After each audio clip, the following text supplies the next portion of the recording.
Bien, bueno, buenas tardes a todos. Mi nombre es Carlos. Perdón, discúlpame que te interrumpa. Así te presento y presento que quede grabado que están los jurados y todos los participantes. Perdón. Estamos listos, si quieres, podemos comenzar. Se encuentra presente el licenciado Carlos Guillermo Velázquez para realizar su defensa de trabajo final de la maestría en Ciencia de la Computación. El trabajo ha sido dirigido por el doctor Marcelo Recalde y codirigido por la doctora Leticia Cañino. Se encuentra presente el jurado integrado por el doctor Marcelo Alejandro Falapa y la doctora Verónica Gil Costa, quien les habla. Ahora sí les cedo la palabra al tesista. Bueno, buenas tardes. Yo soy Carlos Velázquez, autor de esta tesis de maestría que se llama Métodos automáticos para la evaluación de la calidad de la información en Wikipedia. Bueno, como dijo recién, el director es el doctor Marcelo Recalde y el codirector es la doctora Leticia Cagnina. Y ahora a continuación les voy a contar lo que hemos hecho en este trabajo de tesis. Yo no sé si ven ese recuadro amarillo que aparece, o que me aparece a mí nada más. No, yo también lo veo. Sí, y dice también favor, molesta. alejar y se corta. Sí. ¿Querés dejar de presentar y presentar de nuevo? A lo mejor se va. Pareciera que se Ahí está se va. yendo. Ahí se Sí. va. Ah, no, ahí aparece. A ver, dejo de presentar y vuelvo a presentar para ver si ese es el problema. Ahí pareciera que se fue. Sí, ahora pareciera que no está. Bien. Bueno, la facilidad que existe hoy para publicar información en Internet hace que tengamos gran cantidad de información disponible y determinar qué es de calidad y qué no es de calidad es bastante difícil de hacer, inclusive si uno quisiera hacerlo de manera manual, es prácticamente imposible de hacerlo. ¿Se me deja pasar? Ahí está. Uno de los enfoques más difundidos para valorar la calidad de un recurso web es el de las métricas de calidad. Las métricas de calidad asocian una propiedad deseable a un recurso y miden en qué medida esa propiedad se da en ese recurso. Las propiedades pueden componerse por otras métricas, inclusive por lo que se llama medidas de calidad, que son medidas o propiedades que se miden directamente en el recurso. Vamos a ver un ejemplo de esto que les acabo de mostrar recién. Como medida de calidad tenemos la cantidad de palabras, que es fácilmente medible en el recurso, y supongamos que creamos la métrica objetividad de un artículo periodístico, podríamos decir que la métrica pondera positivamente si tiene gráficos o tablas, o pondera negativamente en el caso de que tenga autorreferencias, como el yo creo, nosotros consideramos, pensamos. En particular, en nuestro trabajo, el enfoque se da sobre ciertos aspectos de calidad de la Wikipedia en inglés, y en la Wikipedia en inglés tenemos lo que es el artículo destacado, que son los mejores artículos que ofrece la Wikipedia, y cuando ciertas características de calidad no se dan sobre los artículos, da origen o da lugar a lo que son las fallas de calidad, que más adelante se los voy a contar mejor. Bueno, han habido varios trabajos que se han basado en lo que es la definición de métricas de calidad, identificación de artículos destacados y detección de fallas de calidad, pero todos estos trabajos los han tratado estos enfoques de manera independiente y no interrelacionándolos, por lo cual nosotros justamente lo que hicimos fue tener un trabajo con una visión integradora, abarcativa, que cubra estos tres enfoques, y hasta donde conocemos es el único trabajo que tiene este tipo de análisis. Con este enfoque abarcativo nos surgieron ciertas preguntas de investigación, como por ejemplo, ¿cuál propiedad deseable podría ser propuesta para los artículos de calidad? ¿Cuál métrica sería apropiada para cuantificar esa propiedad que nombramos recién? ¿Cómo se implementaría computacionalmente esta métrica? ¿En qué medida refleja la métrica la propiedad deseable? ¿Sirve para diferenciar artículos destacados de los no destacados? ¿Sirve para detectar fallas de calidad? Y acá el objetivo general que hemos definido viene a unificar estos cuestionamientos, estas preguntas que hablamos recién. Y el objetivo general se enfoca en realizar un análisis integrado de los enfoques computacionales a la calidad de la información en Wikipedia, que incluye la identificación de una propiedad deseable, la implementación de una métrica y la validación en dos tareas que son la identificación de artículos destacados y la detección de fallas en la Wikipedia. Como objetivos específicos, tenemos como primer objetivo específico analizar las propuestas de la literatura de propiedades deseables y proponer una propiedad que no haya sido considerada, que no esté considerada todavía, y que sea interesante. Proponer, diseñar e implementar una nueva métrica, como segundo objetivo específico. Evaluar la métrica en la representación de documentos en la identificación de artículos destacados y detección de fallas de calidad. Y evaluar la propuesta, con aspectos a favor y en contra, y proponer trabajos futuros. Bien, acá esta diapositiva sirve justamente para representar lo que es la calidad de la información, cómo engloba la calidad de la información en la web, y eso cómo engloba la calidad de la información en Wikipedia, que es el más pequeño, el de color amarillo. Si nos centramos en la calidad de la información, en rojo, la calidad de la información sabemos que es un concepto multidimensional porque involucra precisión, relevancia, objetividad, entre otras. Y si nos fijamos en la RAE define a la calidad de la información como la propiedad o conjunto de propiedades inherentes a algún aspecto que permite juzgar su valor. Ya centrándonos en la calidad de la información en la web, bueno, conocemos que las valoraciones web más frecuentes son actualización, mantenimiento y relevancia, entre otras que son las más frecuentes, ¿no? Como dije al principio, los artículos destacados son los mejores exponentes, los mejores artículos que la Wikipedia puede ofrecer en su plataforma. Son los de máxima calidad que tiene la Wikipedia. Y estos deben cumplir con que estén bien escritos, completos, bien investigados, neutrales, estables, que provean una sección concisa, una estructura apropiada, con citas apropiadas, que cuenten con imágenes y otros medios visuales, que tengan una longitud razonable y nivel de detalle, buen nivel de detalle. Bien, acá mostramos el esquema de clasificación de Wikipedia del 4 de enero del 2012, en donde en la primera columna se ven las categorías, en la segunda la descripción de esa categoría, y en la tercera la cantidad de artículos que pertenecen a esa categoría para esa fecha en particular. Como vemos, el primero es el artículo destacado, el feature article, y del de mayor calidad va bajando al de menor calidad.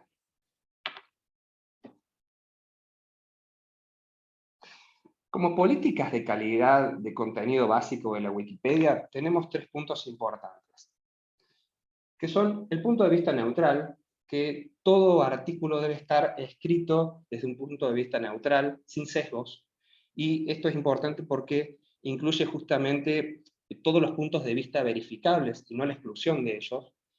La verificabilidad como segundo punto, que todo artículo tiene que tener un contraste, una publicación que esté contrastando lo que se escribe, lo que se publica. Y por último, las páginas de investigación no original. Wikipedia no permite y no publica la investigación original. Por lo cual, para publicar lo que es investigación no original, lo que hay que hacer es incluir un contraste de ciertos textos que avalen lo que se está publicando. Bueno, aportando lo que dije al principio, con métricas de calidad que asocian una propiedad deseable a un recurso, y que estas métricas se construyen a partir también de otras métricas y lo que son medidas de calidad, podemos decir también que las métricas de calidad son medidas subjetivas, mientras que las medidas de calidad son medidas objetivas. Y ahora les voy a contar justamente por qué es. Acá tenemos otro ejemplo de medida de calidad, como cantidad interna de vínculos, que es fácilmente medible sobre el recurso, y en uno de sus trabajos, Stilia, a partir de 19 medidas de calidad, él define 7 métricas de calidad. Y entre ellas se encuentra esta, que es la completitud. Y fíjense cómo define Stilia la completitud. 0,4 por la cantidad de vínculos internos rotos, más 0,4 por la cantidad interna de vínculos, más 0,2 por la longitud del artículo. Otra persona podría haber definido completitud de otra forma y de otra manera, ¿no? Respecto a los antecedentes de métrica de calidad, en la Wikipedia en particular, varios intentos se han realizado para estimar la cantidad de información de un artículo, y en particular podemos hacerlo con la longitud del artículo.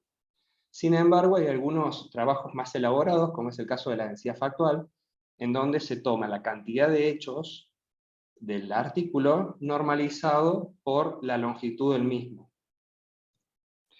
Otro aspecto importante a tener en cuenta es la información que se respalda externamente. Acá hay dos trabajos que destacamos. Uno es el de ranking de credibilidad de un blog, que lo que se hace es comparar ese blog contra un corpus de noticias referenciadas. Y el segundo trabajo, de frases sustantivo-sustantivo, se extraen los hechos y se comparan contra los resultados de un motor de búsqueda, que en este caso es Bing, el de Microsoft, ¿no? Que justamente este trabajo, perdón que rebobine, este trabajo es el más próximo a el nuestro, a este que hemos realizado. Bueno, acá tenemos un ejemplo de lo que es un artículo destacado. Dijimos que eran los mejores artículos que la Wikipedia podía ofrecer, y cómo nos damos cuenta de que un artículo destacado, cómo es que un artículo es destacado. Si se fijan arriba, a la derecha, abajo del Search Wikipedia, tenemos una estrellita de bronce, color bronce, que es la que está ampliada abajo de toda la derecha, y con esa estrellita Wikipedia nos indica que este artículo es un artículo de calidad. Este artículo en particular es de monedas del Bicentenario de los Estados Unidos, que fueron emitidas entre 1975 y 1976 para la conmemoración de la independencia estadounidense, y con esa estrellita la identificamos, que es un artículo destacado. En particular, los artículos destacados necesitan pasar por la nominación, por la revisión y por la aprobación. En la revisión se ve justamente que tenga las características de calidad que merece el artículo de calidad, del feature article. Pero uno podría pensar también, bueno, pero el artículo puede perder ese estatus de feature article. Y sí, puede perderlo, justamente por las ediciones que puede sufrir ese artículo, lo puede perder, y ahí, si uno quisiera devolverle el estatus a este artículo, está lo que es la revalidación de artículos destacados, para que justamente este artículo vuelva a ser destacado. Bueno, para agregar de esto queda que podemos verlo como una tarea de clasificación binaria, justamente la identificación de artículos destacados, que va de un documento en artículo destacado o no lo es, 0 y 1. Acá vemos otro ejemplo, sin importar lo que dice, porque ahora les voy a ampliar una parte en particular. Este artículo no tiene la estrellita, o sea que este artículo no es destacado, y habla de un videojuego de acción. Este artículo está en español, sin embargo, a la izquierda abajo de todo dice en otros idiomas. Y en español no es destacado, sin embargo en inglés es un artículo destacado, está la estrellita color amarilla, bronce, y en chino, el último, es un artículo bueno, nos marca con esa estrellita de color gris, que es un artículo bueno. En francés no nos dice absolutamente nada.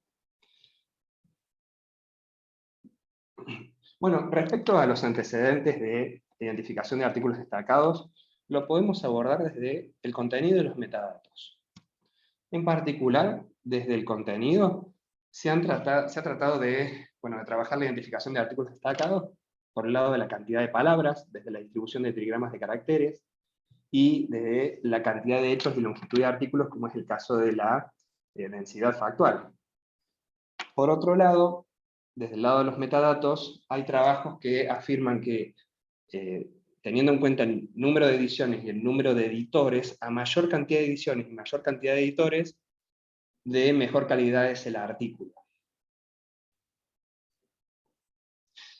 Bien, ya pasando al enfoque de detección de fallas de calidad, las fallas de calidad nos indican particularmente que cierto contenido, cierta característica del contenido debe ser cambiada o mejorada. En particular, si ustedes miran esta partecita de este artículo, y donde dice IMARC chased, abajo, dice citation needed. Esa es una etiqueta una cleanup tag, que se llama, que es usada para los editores y para los usuarios de Wikipedia para mostrar que en esa parte necesita cambiarse algo, modificarse o mejorarse algo. Justamente estas etiquetas tienen distinto nivel de alcance. Pueden ser a nivel sección, a nivel documento, a nivel sentencia. Y bueno, en esta en particular nos está pidiendo una cita para esta persona. Fíjense en la de arriba, tiene 2 citas, el 2 y el número 4, que avalan justamente ese contenido. Acá la detección de fallas lo podemos ver como una tarea que, dado un documento, se obtiene la cantidad, el conjunto de fallas que puede tener ese documento, que puede ser de ninguna falla al total, todas las fallas. Este es otro ejemplo de Menelik II, que fue un emperador de de Etiopía, perdón, en donde, si miran el tercer párrafo, también dice citation needed, y justamente ahí tenemos a nivel sentencia, digamos que necesita una cita de eso que se está explicando en ese punto.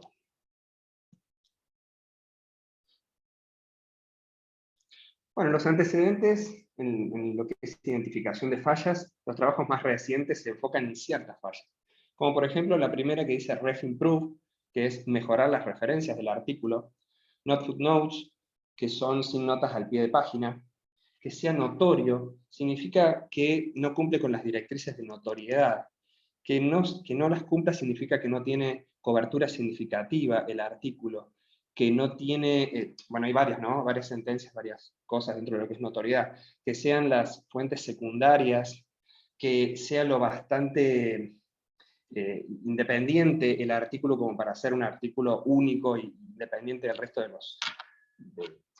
los otros artículos, que esté basado en fuentes primarias, es la número 4. Acá hay varios tipos de fuentes, porque la primaria es la que vincula directamente a la persona con el evento. La secundaria es la que hace conceptos e ideas de la primaria, y la terciaria, que es justamente Wikipedia. Wikipedia es una fuente terciaria, que hace resumen de lo que es la secundaria y la fuente primaria. Por último, bueno, Wikify significa que el artículo debe ser wikificado. En particular significa que debe unificarse lo que es la estética del artículo con el diseño. La métrica que hemos definido, el soporte factual externo, se basa en un sistema de extracción abierta. En nuestro caso en particular, usamos Reverb. Reverb, ¿qué es lo que hace? A partir de cada sentencia, Reverb genera triplas del estilo X y Z, y a cada una de esas triplas que extrae, le asigna un nivel de confianza. ¿Cuán confiado está el extractor de la extracción que realizó? Reverb fue aplicado sobre los documentos y en particular la fuente externa. La fuente externa es donde se contrastan los hechos, ¿no? Los hechos de los documentos contra los hechos de esta fuente externa, como si fuera una base de datos. Y acá tenemos un ejemplo. El ejemplo, Mozart nació en Salzburgo. Reverb haría lo siguiente. Por un lado tendría el objeto 1, que sería Mozart, la relación, que sería Lee, nació en, y por último, Salzburgo, que sería el objeto 2. Bueno, esta idea que traté de esbozarles hace un ratito, la idea general del soporte factual externo es la siguiente. Es ver cuán verídico, cuán conocido es un artículo teniendo en cuenta la fuente externa, ¿no? el soporte externo que tiene ese artículo. Y ahora vamos a ver un poquitito de eso. Supongamos que tomamos de la Wikipedia un documento. A ese documento le aplicamos el extractor de información abierta y nos va a dar lo que son los hechos de ese artículo. Del lado izquierdo acá tenemos los hechos, y acá del lado derecho tenemos lo que son los hechos, pero de la fuente externa, contra lo que se contrastan los hechos del artículo. Ahora, tanto los hechos del documento como los hechos de la fuente externa se introducen en la métrica, se suman, que ahora les voy a explicar esto, y se obtiene el soporte factual externo de ese documento. Bueno, esta es la fórmula, ¿no? En donde el soporte factual externo de un documento es la sumatoria de I igual a n, donde n es la cantidad de hechos de ese documento, y fíjense que tenemos dos componentes en esta sumatoria. La primera componente es el peso asociado al hecho, y la segunda es el soporte externo de ese hecho. En particular, la primera componente, la WI, puede tener distintas opciones, distintas formas. Por ejemplo, que valga CDI. CDI es el nivel de confianza de la extracción que hizo Rivera. También CDI podría ser, bueno, CDI o 0 en el caso de un umbral. Y por último, que C igual a 1 en el caso trivial, es que todos los hechos pesen exactamente lo mismo.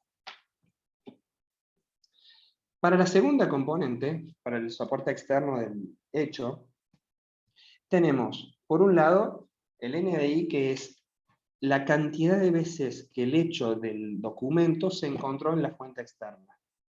Y también tenemos la forma booleana, es 1 si se encontró el hecho en la fuente externa o 0 en otro caso. Bueno, como todos los artículos tienen distinta longitud, para lo cual necesitamos un tipo de normalización. Los tipos de normalizaciones planteados son 1, sin normalización, número de líneas, número de palabras y cantidad de hechos de ese documento. Bueno, teniendo en cuenta la primera componente, el WI, el soporte externo del hecho como segunda componente, y la normalización, esta métrica logra tener 24 codificaciones diferentes. Por ejemplo, miremos la primera, CNN. La CNN implica que la primera componente sea el nivel de confianza que extrajo Rivera. El NI, para la segunda componente, es la cantidad de veces que se encontró el hecho del documento en la fuente externa, y la normalización que sea 1. Y fíjense, estas son las primeras 12.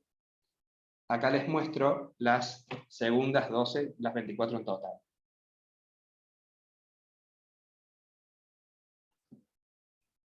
Bien, nuestro conjunto de datos sobre el que trabajamos tiene 2.445 artículos de Wikipedia, 1.000 artículos destacados y buenos, que son los feature articles, los artículos destacados, 1.445 artículos no destacados, los no feature, en donde estos se dividen en 939 los no destacados regulares y 506 que están etiquetados con la falla de investigación original, y la fuente externa, que la fuente externa es un corpus Club Web 09 que tiene alrededor de 15 millones de aserciones, sobre el cual, bueno, se aplicó Rivera, ¿no? Lo que contamos anteriormente. Bueno, en particular, para comparar estos hechos, los de la fuente externa con los del documento, se aplicó matching estricto. ¿Qué significa matching estricto? Que todas las componentes del documento, comparadas con todas las componentes del hecho de la fuente externa, debían coincidir. Totalmente rígido y estricto, que las componentes de uno con las componentes del otro tenían que coincidir exactamente.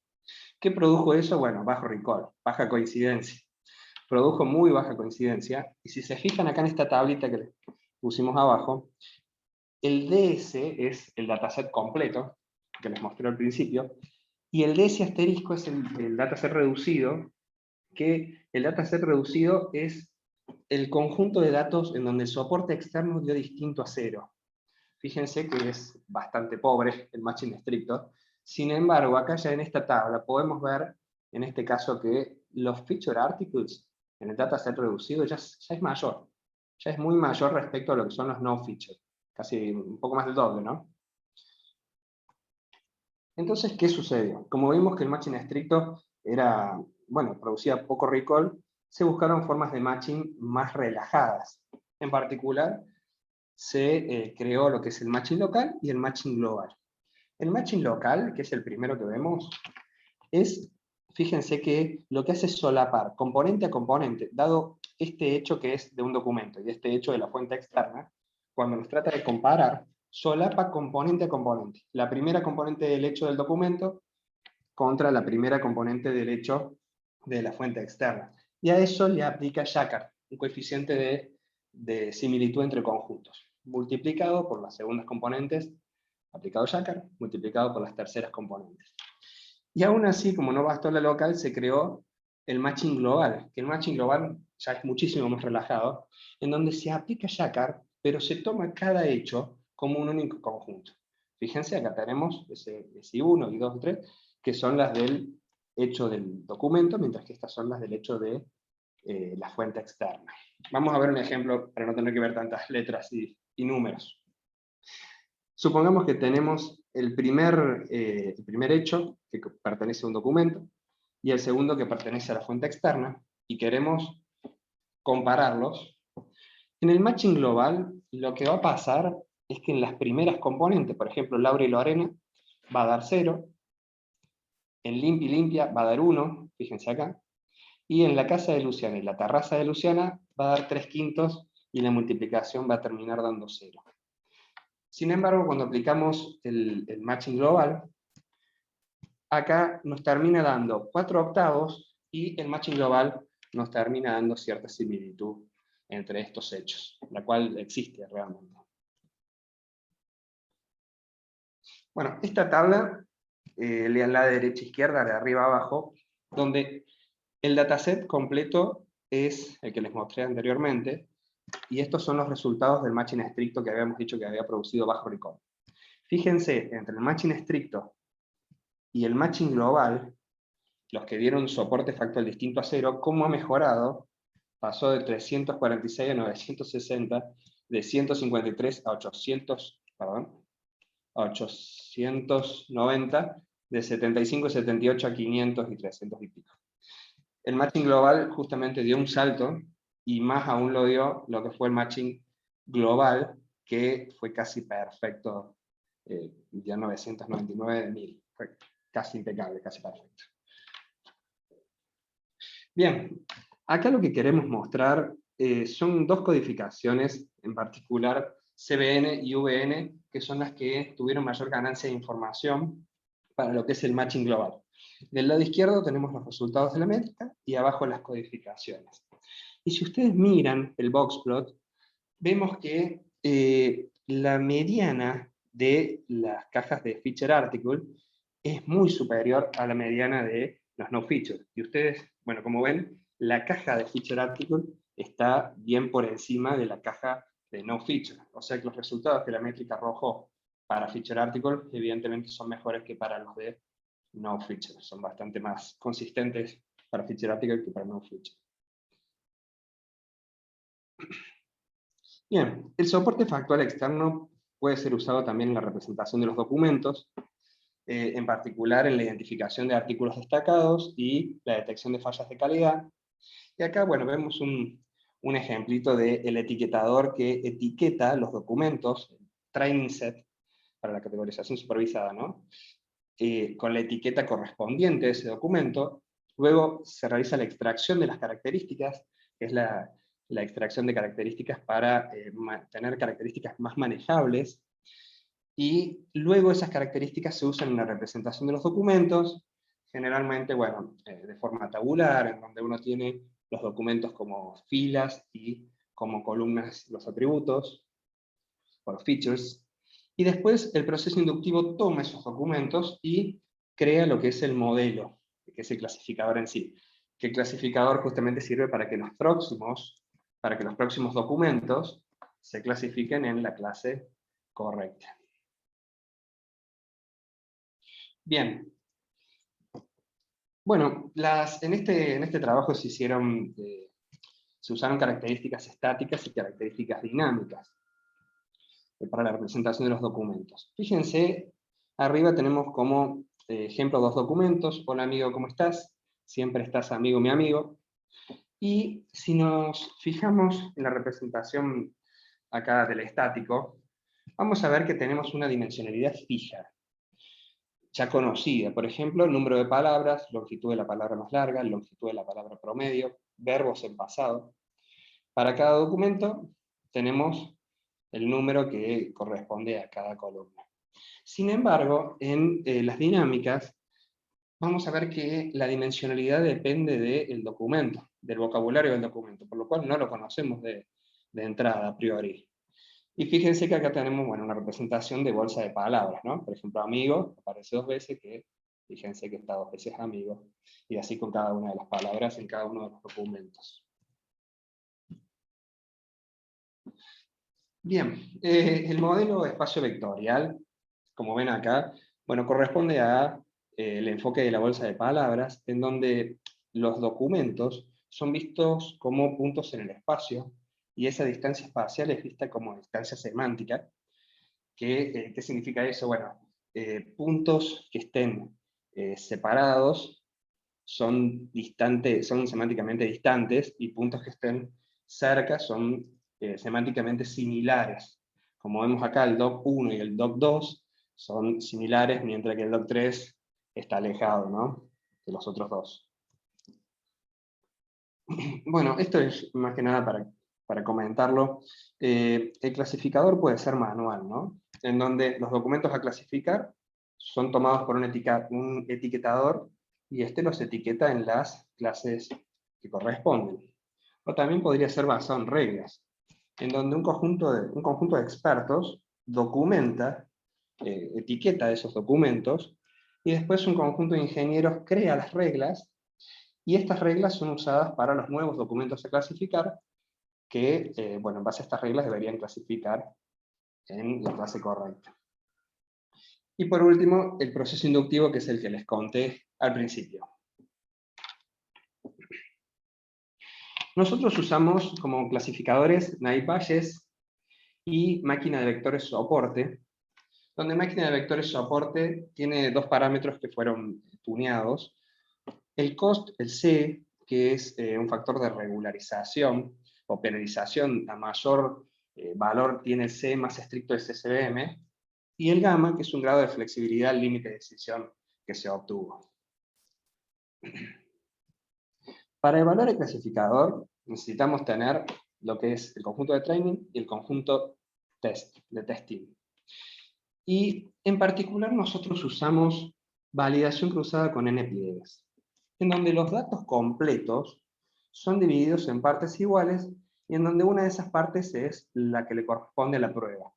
Esto se realiza n veces, en donde el módulo de prueba, la parte de prueba, va rotando, fíjense cómo va rotando, en el primero, en el segundo, en el tercero, en el cuarto y el quinto, y el resto siempre es de entrenamiento. Se realiza n pliegues o n iteraciones. Bueno, esto, lo que están viendo, no lo van a ver en la tesis justamente porque se hizo especialmente para esta defensa. Acá vamos a ver el desempeño del soporte factual externo solo. En la tesis quizás lo ven de otra forma. Y los mejores valores que van a ver acá generalmente son de SVM y no de Naive-Bayes. Acá en particular, abajo de todo, vemos los datasets. Tenemos el completo y el reducido, la accuracy, el GI, y los tipos de matching, y los resultados, bueno, para SFE y 24SFE. Si miran en particular para este conjunto, para Feature Article, Unión No Feature, vamos a ver que en casi todos los casos, 24SFE es mayor que SFE, excepto para este caso, para el global, que es el dataset completo, en donde mínimamente SFE es mayor a 24SFE. Cuando el conjunto es Feature Article, Unión No Feature, Original Research, acá vemos que en este caso sí, 24SFE es mayor para todos los casos que SFE. Es decir, que es mejor usar 24SFE que SFE. Y por último, con Feature Article, Unión No Feature Regular, vemos que tanto en el estricto, el matching estricto, como el matching global, 24SFE es mayor a SFE. Pero en el dataset completo y en el estricto para el local, SFE es mayor en ambos casos que 24SFE. Bueno, trabajar con el dataset reducido es algo muy particular para ese dataset. Por lo cual, a partir de ahora vamos a trabajar con el dataset completo. Y si ustedes miran este gráfico, para cada una de las configuraciones y para cada uno de los tipos de matching, vemos cómo cada vez va mejorando más. Inclusive vemos que los mejores valores se centran en lo que es el matching global.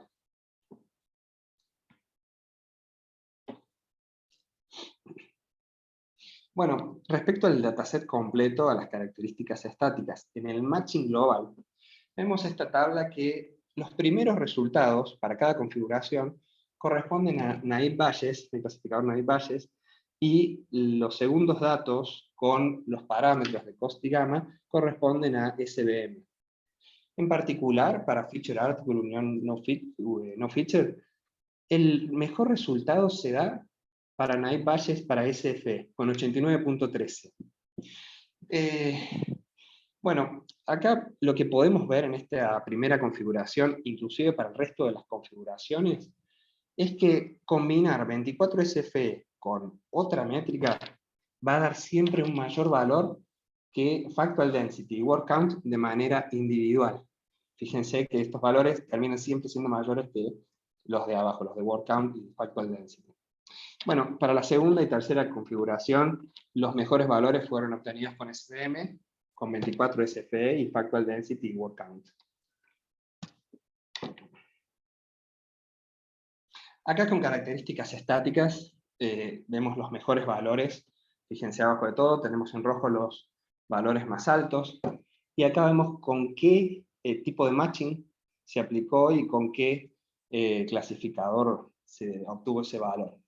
Y lo que sí podemos ver acá es que con 24 SFE y con SFE se obtienen mejores valores de nuevo, pero bueno, con Factual Density y con Word Count. Y fíjense que los mejores valores, en este caso particular, para las tres combinaciones, se obtienen con 24 SFE con Factual Density, que es la densidad factual, y Word Count, que es la cantidad de palabras, ¿no? Ya acá hacemos un resumen con lo que son características estáticas y dinámicas con los mejores valores.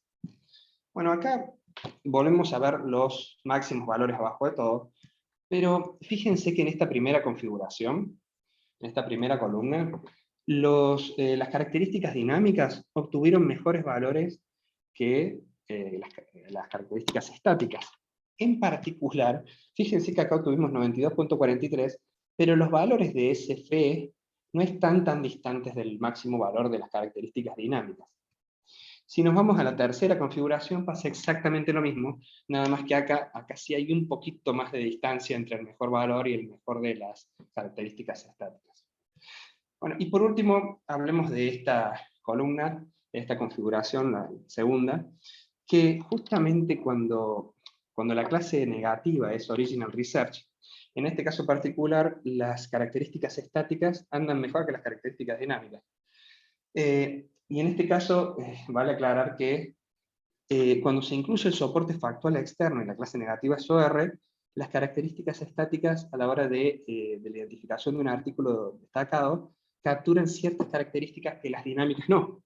Y vale destacar acá que las características estáticas a lo sumo tienen 24, dimensionalidad 26, o sea 24 SFE más 2 más, y las dinámicas cuentan con 45.000 términos a lo sumo, ¿no? Vale destacarlo ahí.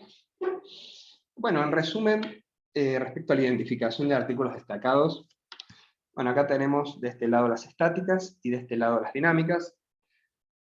Y para estas dos configuraciones, vemos que, bueno, las características dinámicas superan a las características estáticas, pero en particular no están tan lejanos los valores de las características estáticas del soporte factor externo con las de las características dinámicas. Inclusive, bueno, resumiendo la detección de la falla Original Research, acá pasa exactamente lo opuesto, en donde las características estáticas, fíjense, 97, 97, obtienen los mejores valores, y las características dinámicas, en particular trigramas binarios, obtiene un valor muy cercano a los mejores valores de las características estáticas. Bueno, ya casi terminando, respecto a las conclusiones finales, podemos afirmar que el primer objetivo específico se cumplió, que era realizar un análisis exhaustivo de las propiedades deseables y considerar una no considerada, atractiva, interesante. Proponer, diseñar e implementar una métrica, que es justamente el soporte factual externo, lo que se propuso. Ver el desempeño y viabilidad de la métrica, en la representación de los documentos, en la identificación de artículos destacados, en particular en la falla de investigación original. Y, bueno, ver el análisis y la investigación de puntos a favor y en contra. Bueno, ahí podemos rescatar como algunos puntos a favor que, en particular, tenemos un trabajo que abarca o cubre 3 enfoques, que es o raro o poco conocido o quizás el único, en primer lugar. En segundo lugar, la herramienta SFE puede ser usada de manera aislada. En tercer lugar, tenemos un buen desempeño de la métrica en la identificación de artículos destacados y en la falla de investigación original, la detección de la falla original. Y como punto en contra, tenemos que, bueno, no se pudo ahondar, no se pudo ver tanto en las temáticas, profundizar tanto en estos 3 enfoques, digamos. Como contribuciones científicas, hemos hecho un relevamiento exhaustivo de la bibliografía respecto a lo que es la calidad de la información web, lo que es la calidad de información en general, lo que es la calidad de información en Wikipedia. Se formalizó lo que es la métrica de calidad y lo que es medida de calidad, eso está incluido en esta tesis. Se estudiaron técnicas de aprendizaje automático.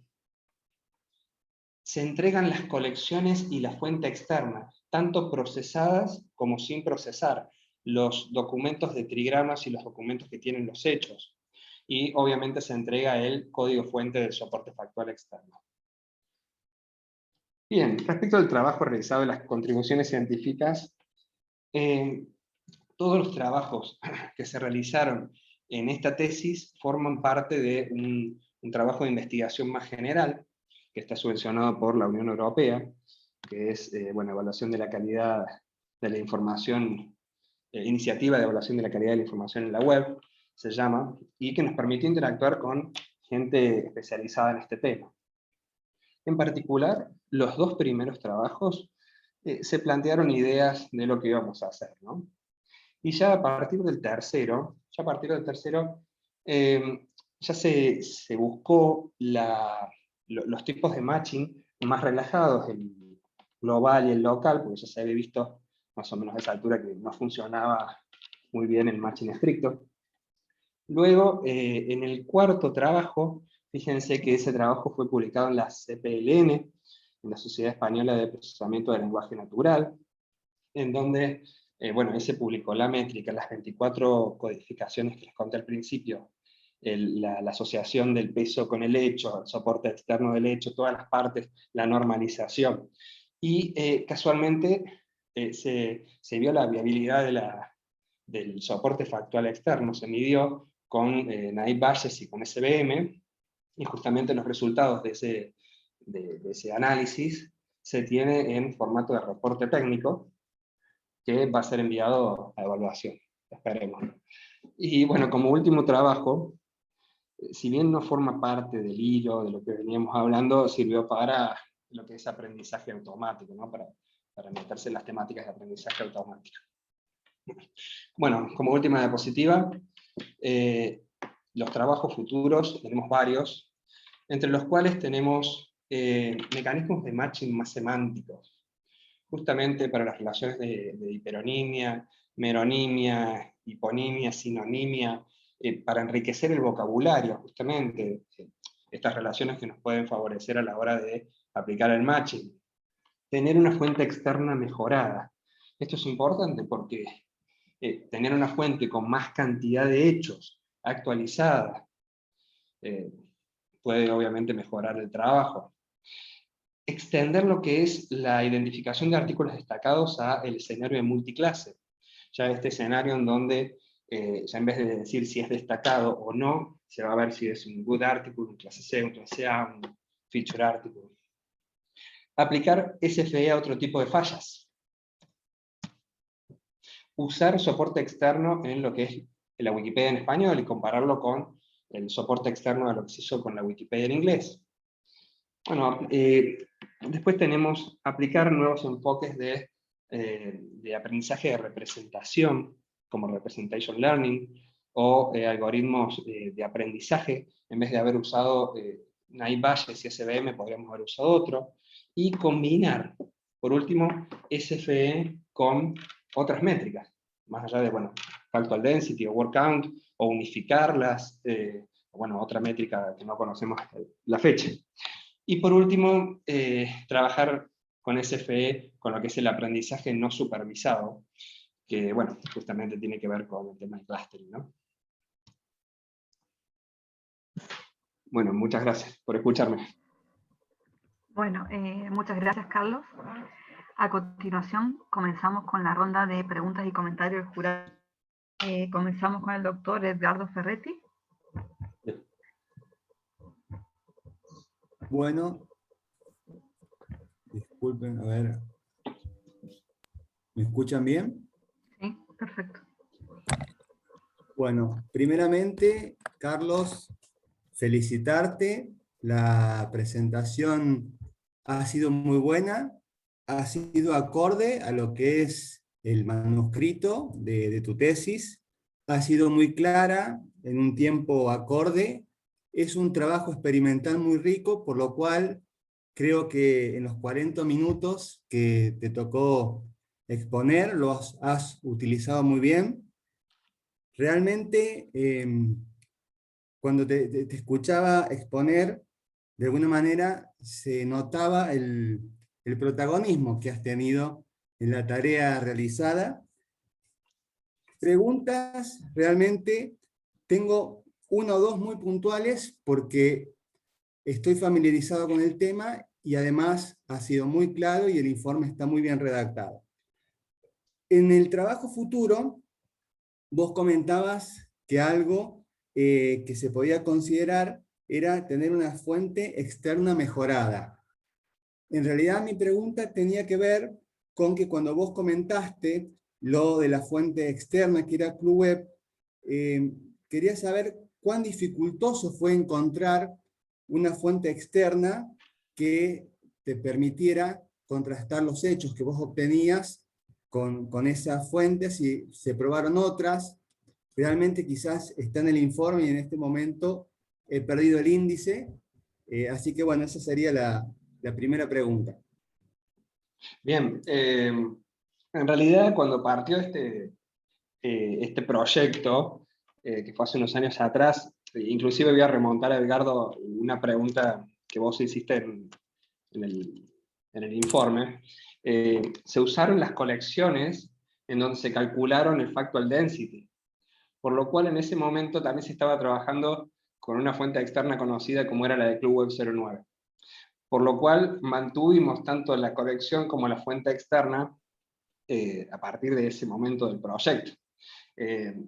Hemos buscado alternativas, pero en ese momento la que mejor se ajustaba al proyecto era la de CluWeb 09, que también está extraída de la página de Washington, ¿no? En donde hay, hablo de Washington, del título Washington, en donde también hay ejemplos de Wikipedia, bueno, ejemplos de extracciones. Bien, bien, bien. Luego, cuando mostraste unas transparencias donde podíamos ver en forma de un diagrama de barra, cómo en lo que era la discriminación de artículos destacados versus no destacados, o los destacados versus original research, comentaste que, digamos, para el dataset completo, SFE, digamos, o sea, generalmente siempre 24 SFE era mejor que SFE, pero en particular para ese dataset había ganado cuando se usaba SVM. Yo quizás me perdí, vos hiciste la descripción, ¿tenés alguna conjetura de a qué se debe eso? ¿Por qué en particular, como es esta codificación en este dataset, se aparta de lo que veníamos observando en las otras? ¿No es esta, vos estás viendo la pantalla, Edgardo? Sí, sí, sí. Me parece que esta puede ser. Era cuando teníamos, quizás acá tenemos la misma información, yo tomé la pregunta cuando teníamos el diagrama de barras, creo que era la primera que pusiste. Ah, ya sé cuál es, sí. Esta, La primera, exacto. Voy a- creo que es esta, sí. a ver. Eh, En- sí, yo, sí, perdón, yo acá anoté, a ver, déjame que ubique entonces donde SFE era mejor, a ver, o quizás yo tomé mal, acá. Ah, bien, es con DS, donde utilizamos el matching global. exactamente. Ese En sería el este caso. conjunto, claro. Ahí Sí, sí es sí, FE. Para bien, el conjunto feature article no feature. Y bien, capaz que los otros se dan vuelta, ¿no? exacto. Creo que vos No, preguntabas, Edgardo, si era con Bayes Naif, no con SBM, sino con Bayes Naif. no, yo noté que esto era con SBM. La duda mía, en Claro. realidad, posiblemente lo haya dicho, era si había alguna conjetura de por qué justo en particular, con el matching global, justo SFE daba mejor, digamos, que 24 SFE, cuando siempre 24 SFE se venía comportando mejor. Bueno, debe estar en la representación, Edgardo, porque justamente este valor es de Naib Bayes. Bien, perfecto, perdón. Entonces yo he tomado, claro, porque después, justamente acá yo tenía notado que cuando mostrabas las tablitas con los números, era Sí, Naif Valles el que daba 89%. Entonces ahí es donde yo me he confundido, perdón. Muy bien. Bueno, por mi parte, esas eran las únicas dos preguntas. Disculpen si armé lío en esta última porque tomé nota ahí mal. Así que bueno, le cedo la palabra al próximo jurado y nuevamente felicitarlos a todos y hacer extensiva también la felicitación a Leticia y a Marcelo, que son los directores del trabajo. gracias, Gracias, Edgardo. Ed. Gracias. Muy bien, entonces continuamos con los comentarios y preguntas del doctor Marcelo Jalapa. Bien, justo tuve que silenciar porque me vino el estornudo. Así que, bueno, en primer lugar, Carlos, felicitarte por el trabajo, tanto a vos como a tus directores. La tesis está prolija, bien escrita, acorde a lo que se exige hoy en día en una tesis de magíster. Eh, Tu investigación está respaldada por publicaciones y la presentación fue excelente. A mí me gustó mucho en duración, en claridad de las slides, en carga de las slides, porque me resultó muy ameno seguirlo, muy llevadero seguirlo. A veces uno cuando lee los informes tiene que ir a ver una tabla, se va y pierde un poco el hilo. Acá me tuviste atrapado todo el tiempo de tu presentación, así que te felicito. Bueno, yo anoté algunas cosas, me doy cuenta que con Edgardo vimos algunas cuestiones parecidas. Una era sobre el 24 SFE, que ha demostrado mejor comportamiento que SFE, y bueno, y la prueba era de esto si lo habías hecho extensivo a otros datasets para ver si se revalidaba eso. Esa era una de las preguntas, ¿no? Si trabajaste con un número significativo más de datasets para revalidar eso que se ve, ¿no? Que 24 SFE funciona mejor que SFE. Esa es la primera pregunta. Bien, bueno, se trabajó con estas configuraciones en particular, ¿no? Con el dataset completo y el reducido en particular. En la tesis sí van a encontrar que hay otros resultados. Acá se acotó como, para decir solamente, se trabajó con la SFE. Pero en la tesis sí van a encontrar Bien. las otras combinaciones. Después hay algunas cuestiones más que anoté y que se autofueron contestando a medida que presentaba, porque la anotaba cuando me surgía la duda y venían dos slides adelante, venían tu respuesta, por eso te felicito en la presentación. Lo tengo acá anotado en la otra pantalla. La pregunta que te hago es, cuando vos hablas de la clasificación de los artículos de Wikipedia, te basas en fuentes externas. Entonces, mi pregunta es, ¿cómo medís la confianza de las fuentes externas? Porque de alguna manera vos tenés una fuente, querés un artículo que querés calificar, ¿sí? Y te vas a las fuentes. Y la calificación de esas fuentes, ¿de dónde viene? ¿Quién las provee? ¿Cómo se mide eso? Bien, bueno, la fuente externa, en realidad, hablando a grosso modo, es un archivo de texto enorme con todas las aserciones, con estas 15 millones de aserciones que son recopilaciones de la web. En realidad lo que hace son esos crawlers que van navegando los sitios y van tomando las aserciones y van construyendo lo que es esa fuente externa. En sí lo que sí podemos hacer, podemos asegurar, es que a la hora de extraer los hechos en la fuente externa, River le asigna este nivel de confianza, no sé si se acuerdan que les conté al principio, y ahí sí puede estar seguro del tipo de extracción que hace. Ahí tenemos un mínimo parámetro, pero no sé si podemos asegurar que es de calidad las extracciones. Esa medida era el 0,4 de los vínculos rotos más 0,4 de los vínculos, a ver si me acuerdo mal,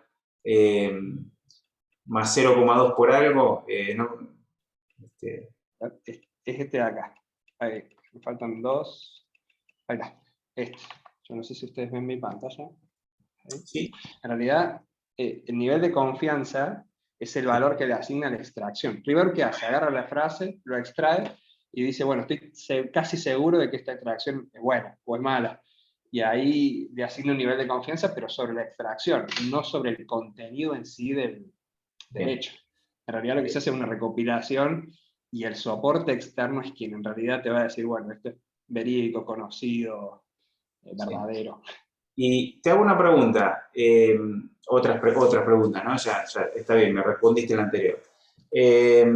Vos hablas o sea, cuando se habla de Wikipedia, o sea, el rol de los artículos destacados es muy importante. ¿Qué pasa con esos artículos que no están clasificados? ¿Artículos no clasificados? Sí. ¿A qué te refieres con O aquellos que están muy... a ver, yo no... ¿sabés qué me ha pasado? Básicamente en algunos artículos en español no encontrás la clasificación. Y esto va de la mano de la siguiente pregunta.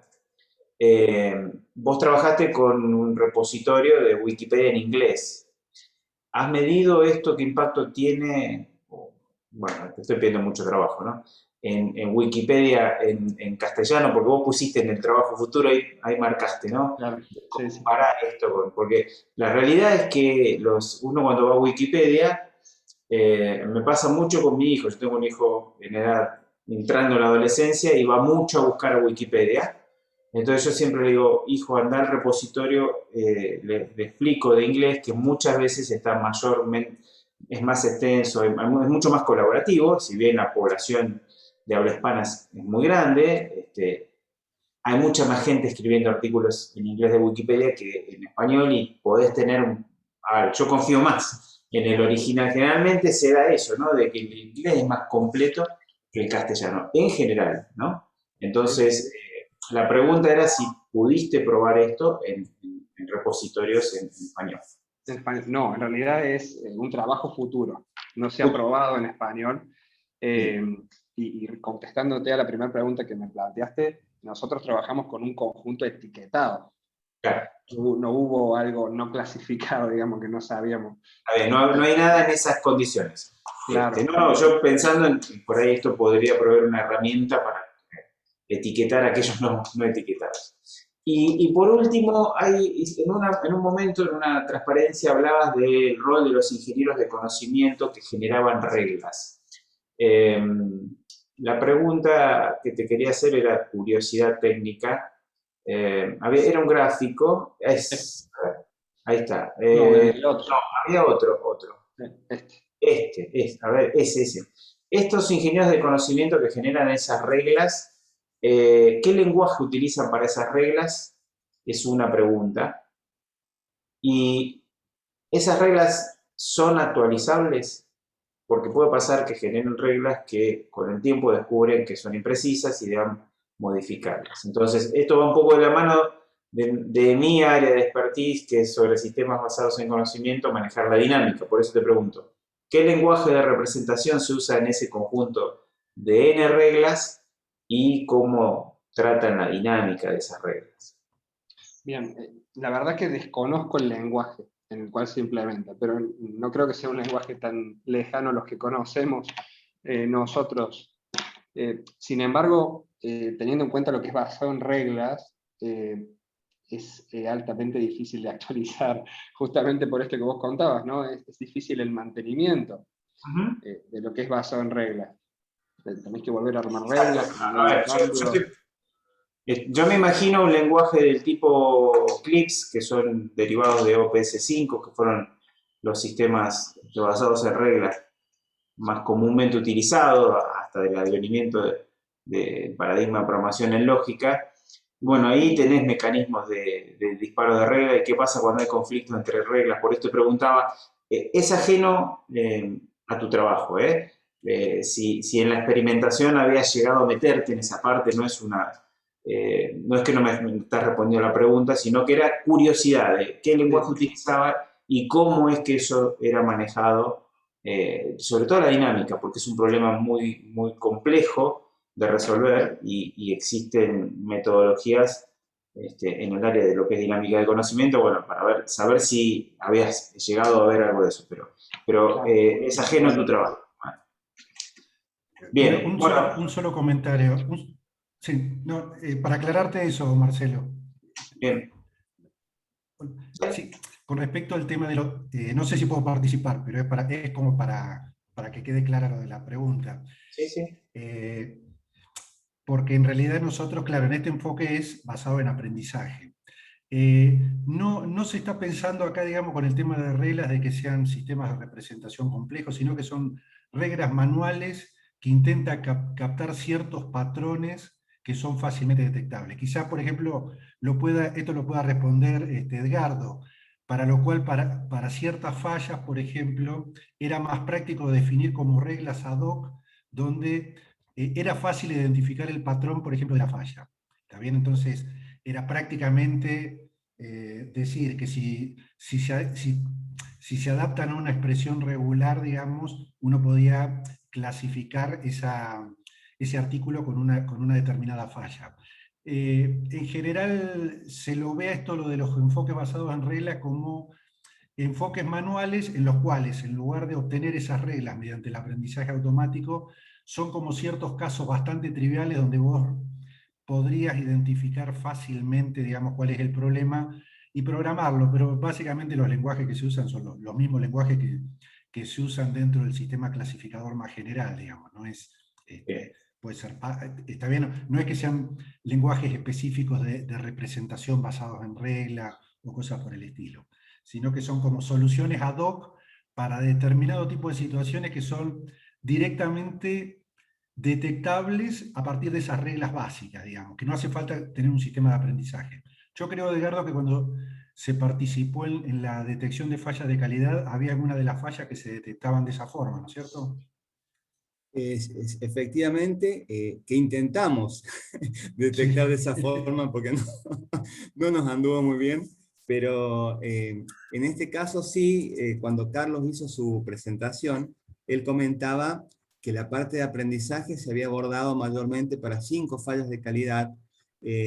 Hay 10 fallas que son las más populares en Wikipedia, de las cuales de esas 10, 5 se abordan con aprendizaje.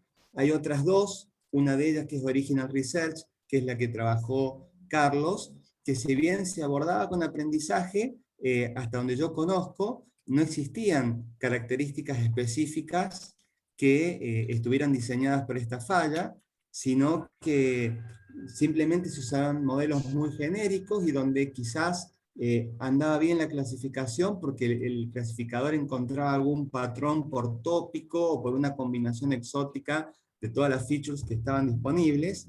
Y las otras 3, que son en particular se llama Orphan, Empty Section y Unreferenced, sí, como decía Marcelo, uno calculando 2 o 3 features particulares y luego utilizando reglas, como salía en la gráfica de Carlos, condicionales, ya sea en Python o cualquier lenguaje, uno va, se fija los valores de esas features, compara y en función de eso clasifica. Bueno.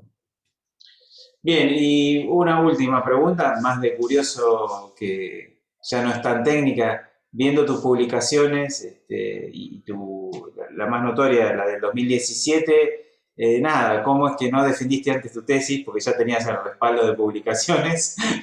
Es un poco esa curiosidad. Sí, no, en realidad esta tesis se hizo expensa al vicio, porque en realidad hace mucho tiempo que está terminada la programación, pero después nos extendimos un poquito en el tema de Describí el informe. Pero viste, con una cosa u otra, yo soy de Río Cuarto, no soy de San Luis, viajar se hace complicado, la pandemia no ayudó tampoco, todas las cosas sumaron, pero bueno, contento de que hoy llegamos de llegar al final. ¿no? Sí, está bastante, me parece, avalada con estos trabajos, hemos viajado a Chile con Leticia, hemos participado con Marcelo inclusive, bueno, de todos estos workshops, la verdad que he disfrutado muchísimo. Bueno, te felicito. De mi parte no hay más preguntas, Carlos. Muchas gracias, Marcelo. Ahí está. Bueno, muchas gracias, Marcelo. Bueno, me quedan las preguntas mías y mis comentarios como jurado. También me quiero sumar a las felicitaciones de Edgardo y Marcelo, porque la verdad me gustó mucho la tesis. Yo empecé investigando, me acuerdo, inicialmente en lo que es rankings, digamos, y algoritmos de ranking para determinar la popularidad, digamos, de documentos, o sea que estaba bastante familiarizada con el tema, me gustó mucho el informe. Los experimentos me parecieron muy relevantes porque le dan, digamos, soporte a todo lo que vos estás proponiendo. Y algunas consultas que me quedan, porque muchas ya me las ha sacado en la presentación y otras me las han adelantado Edgardo y Marcelo. En la fórmula, ¿no es cierto?, que ustedes proponen, es muy similar a la de TF y DF o la de BM25, ¿no es cierto? ¿Me escuchas bien, perdón? Más o menos. ¿Hola? Uy, se colgó. Se le cortó, ¿verdad? Ahí está. Hola, Sí. hola, ¿me escuchás? Ahí está. Ahí está, Sí, ¿me escuchas? ahora sí. Sí, sí. Ahora sí. Perdón. No, le decía que la fórmula que presentaban, el SFE, me resulta muy familiar a la TF-IDF o la BM25, que vos las mencionás en la tesis, ¿no? Son fórmulas de ranking. Lo que me preguntaba es, por ejemplo, si tendría sentido incluir en esa fórmula algún operador y favorece que aparecen en muchos documentos. Hola, ¿En un ¿me operador que qué? Ah. Sí.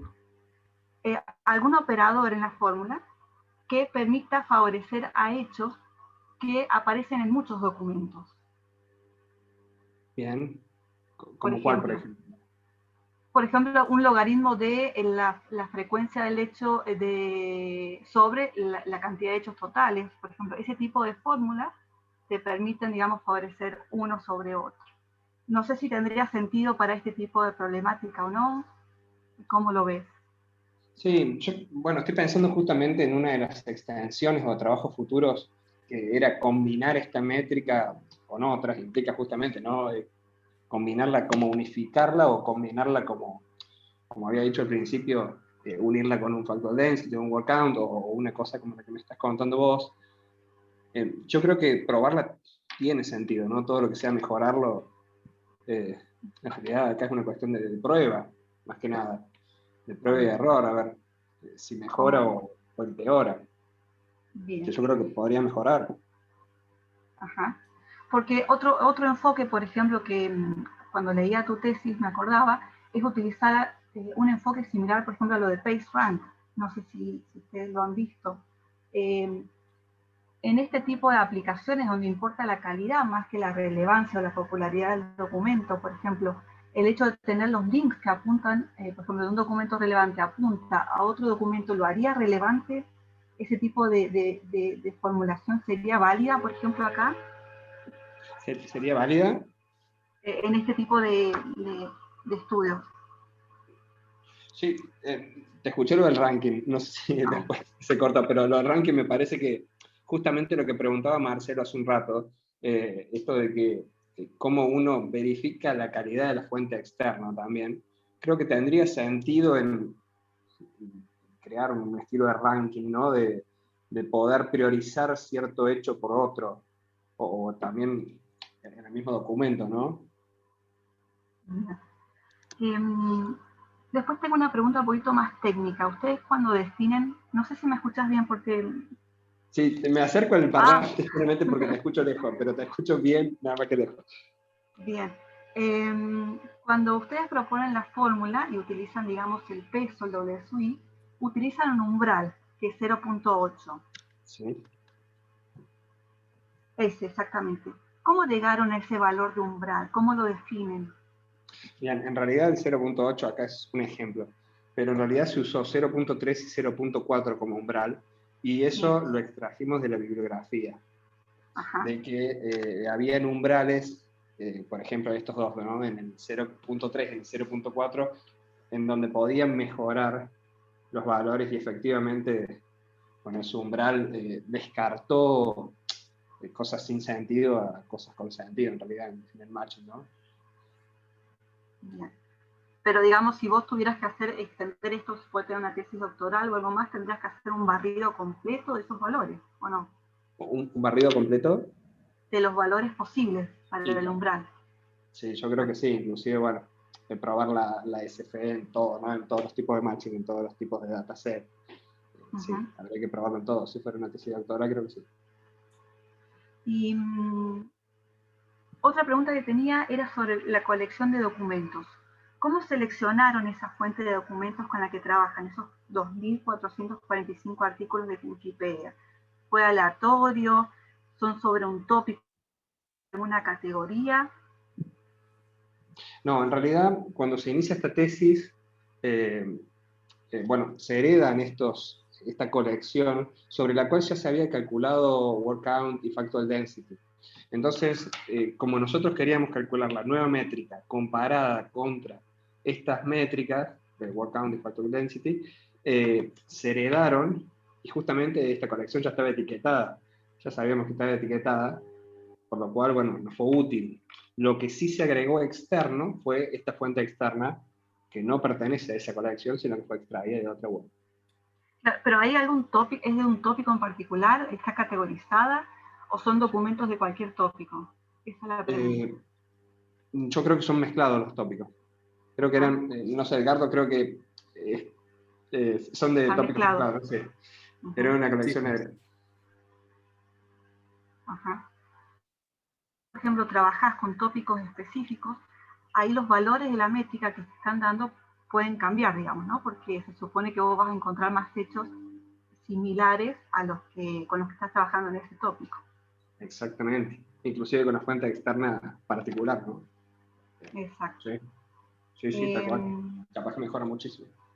Exacto.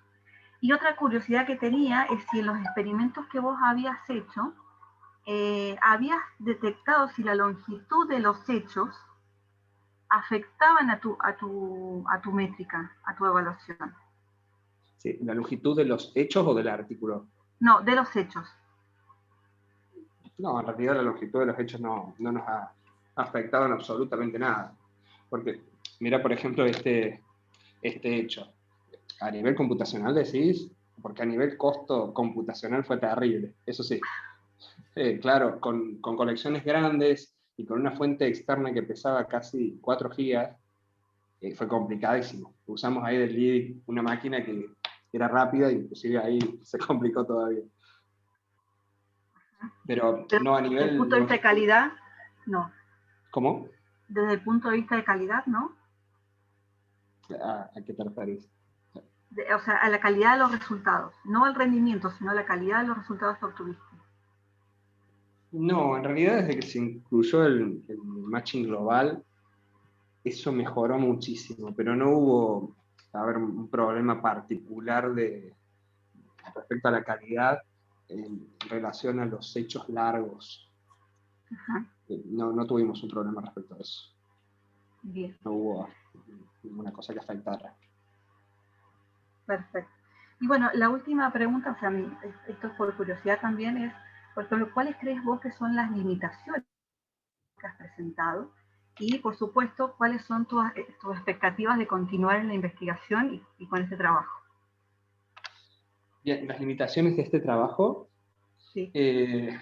bueno, fue muy computacional la cosa, porque la verdad que, claro, cuando uno empieza a programar, a hacer cosas, andaba bárbaro en mi computadora. Pero llegó un punto que usamos estas colecciones y bueno, me pasó esto que les contaba al principio. De las características dinámicas tuvimos que limitarla a 45.000, porque no había forma, no terminaba más y pasaba una semana y todavía estábamos esperando que dieran los resultados. Y bueno, computacionalmente fue terrible eso. Después lo otro fue bastante accesible porque conseguir las colecciones, yo la verdad que estoy muy agradecido a mis dos directores que, que fue en general todo bastante accesible, bastante bueno. Y respecto a la segunda pregunta, yo la verdad que disfruté, es mi tercer tesis, pasé la de analista con una forma que era un proyecto, pasé la de licenciatura que era otra cosa, y llegué a esta donde era una cosa totalmente distinta a las que había hecho. Y uno llega confiado, ¿no? Porque ya ha pasado por dos instancias y dice, bueno, esto va a ser una instancia más. Y no, y justamente te aporta algo distinto. Y la verdad que disfruté mucho más esta instancia que las otras. Me di cuenta de que esto de buscar, de investigar, de hacer cosas y probar y cosas raras, me motivan a continuar en este tipo de líneas. La verdad que la disfruté la investigación. A ver, muy bien. Bueno, yo te felicito también a los directores. Por mí no tengo más preguntas. Si están de acuerdo, podemos pasar a los pocos, el jurado. Primero habría que aplaudirlo, Carlos, que no lo hemos aplaudido, me parece, ¿no? Por favor. Claro que sí. Con los tibios Carlos, que son bien. justos. Muchas gracias. No sé si me permiten hacer un comentario, digamos, Sí. antes de que vayan a la parte de liberación, por ahí para aclarar algunas cuestioncitas que por ahí quedó ahí en el tintero en lo de las respuestas. Lo que comentaba Marcelo con el tema de la defensa y eso, es cierto, el trabajo en sí hace como 3 años que está terminado. La realidad es que hubo un volumen de resultados experimentales y eso que llevó mucho tiempo organizarlos y ordenarlos. Y también la parte de la redacción de la tesis, sí, quedó una tesis bien armada, pero también es cierto que con la codirectora somos bastante demandantes, digamos, en que esté bien presentada. Y bueno, Carlos tampoco tenía tanta experiencia, o sea, no viene del área tampoco académica, entonces hubo muchas series de vueltas de feedback, digamos, hasta que logramos que quedara algo que fuera ameno para leer y se entendiera bien. Y con respecto a alguna de las cosas que habían comentado recién, esto que comentaban del tema del factor de confianza, del umbral, por ahí no sé si se entendió, ese factor de confianza, donde dice, no es para la aplicación del SFE, que te recomiendan 0,3 o 0,4, sino que en realidad es un factor de confianza que tiene que ver con el extractor, la confianza que tiene en el tipo, en la extracción que hizo. Entonces, está mostrado que mínimamente uno necesita un umbral mayor a 0,3 o 0,4 para tener una cierta garantía de los hechos extraídos, digamos, ¿no?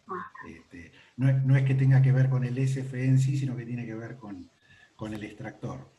Y una de las cosas que les quería comentar también, que más allá del volumen de trabajo que ha realizado, que verdaderamente es bien grande, digamos, uno de los inconvenientes que también que uno tiene, que a medida que va pasando el tiempo van surgiendo cosas nuevas, y por ejemplo ahora hay toda una tendencia con otro tipo de enfoques, lo cual ya involucraría otro trabajo, digamos, todo lo que tiene que ver con deep learning y el aprendizaje de representaciones, ahí es como que ya involucraría empezar desde cero con ese tipo de técnicas, porque se están obteniendo resultados impactantes, pero son resultados de los 2 últimos años, ¿no? Lo que pasa es que son áreas tan activas y dinámicas que en poco tiempo ya te va quedando desactualizado lo que se hizo.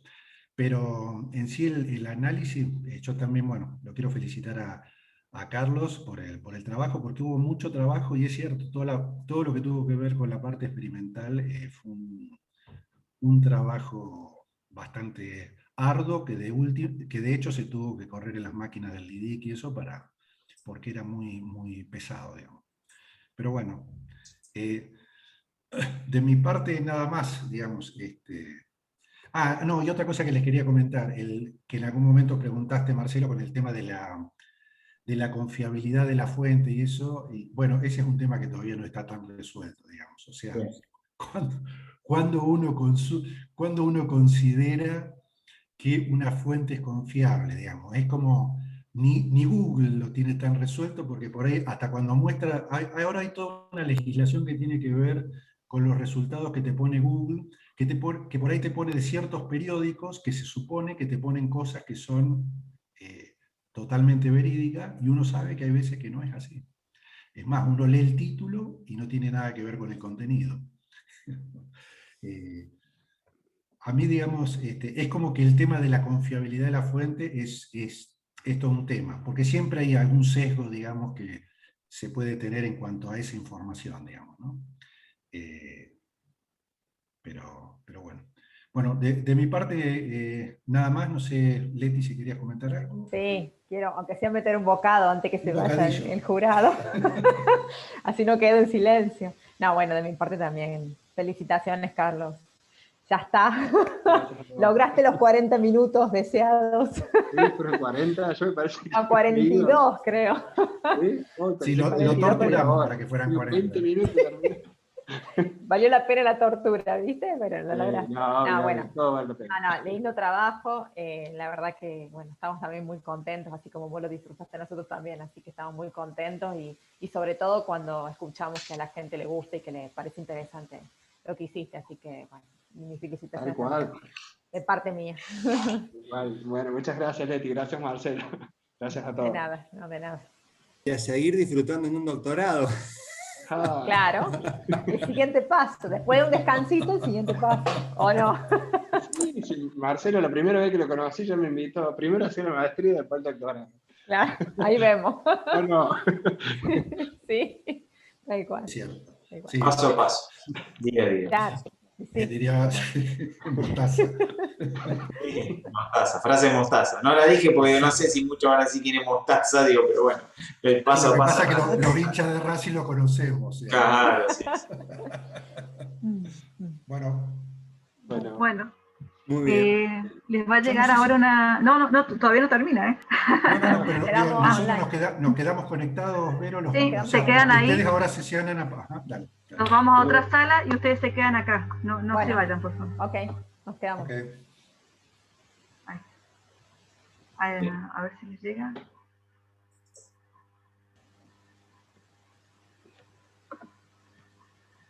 A Edgardo y a Marcelo tienen que llegar una invitación ahora. Ahí está. Marcelo